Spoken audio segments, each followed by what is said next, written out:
Well, how you sleep is very important, and I am going to make one of the best cervical pillows you can get if you're sleeping on your back. Just take a towel and roll it, and if it's not the right size for you, you can roll it differently, or you can use a different size towel. And if it's too low for you under your head, you can use a smaller towel, like a hand towel folded, to put under you. Now if you're sleeping on your back, you want a pillow under your knees. This is a pillow I used for many years under my massage clients, and people loved it and says, oh geez, I wish I could get one like that. I said, all it is 2 pillows inside a zippered pillowcase, and I've just got another pillowcase on top of it. When you're sleeping on your side, you want a pillow between your knees. That keeps everything aligned up pretty good in the lower part of your body. And a pillow that's going to keep your head straight in line with your spine. When I worked as a massage therapist at the resort, a lot of people would complain about the pillows there because they were so big and they woke up with a stiff neck.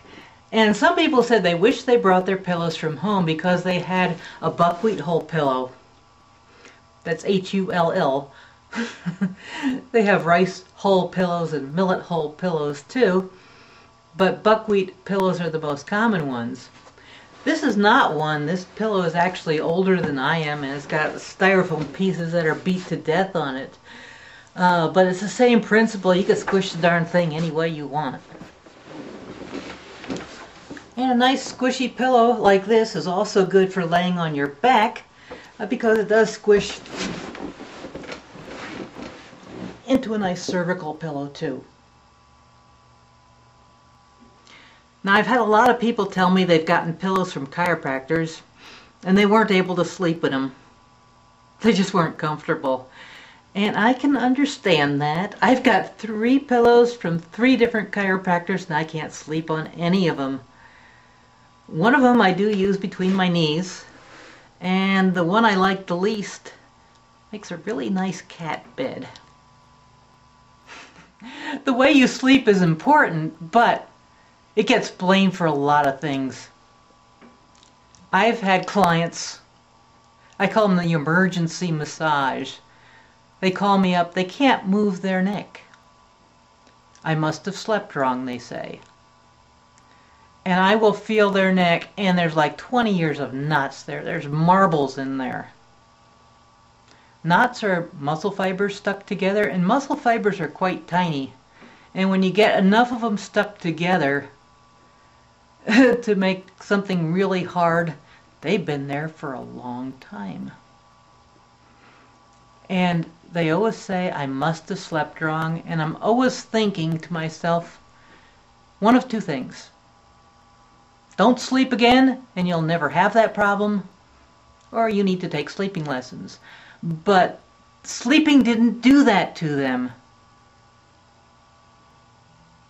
It's buildup of all kinds of things, but usually not sleeping the night before. That won't do it. That won't put all those knots in your head.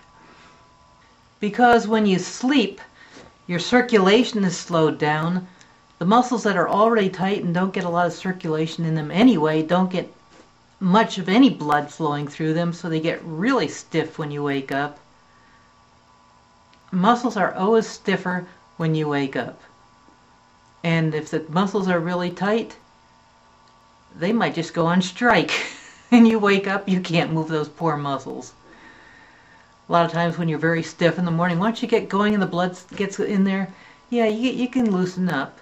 But when you've got those knots in there that have been built up for a long time, yeah, they just go on strike one night. And it's, no matter what I tell people, sometimes they're just convinced that they slept wrong.